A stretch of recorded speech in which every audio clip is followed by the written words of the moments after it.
2 April 2024 তারিখে আমি দুপুরে ভাত খাই।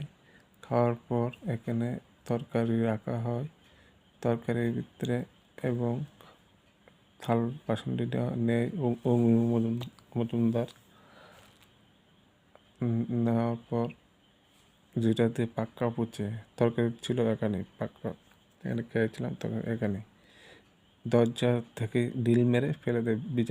ভিজা জল আসলো এটার ভিতরে, ন্যাকড়ার এটা জলটা ছিটে তরকারির মধ্যে পড়ে যায়।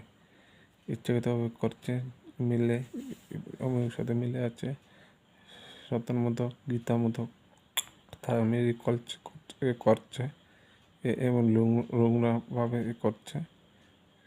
এটি খেতে হচ্ছে রাত্রেবেলা। তার জন্য আমি প্রশাসনের কাছে আবেদন করছি, প্রশাসন যেন তাদের বিরুদ্ধে আইনত ব্যবস্থা নেয়। আমি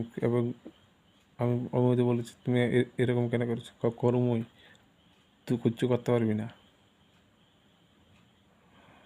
এরকমভাবে বলছে। তো প্রশাসন যেন এই বিষয়টা দেখে আইনত ব্যবস্থা নেয়। জয় হিন্দ।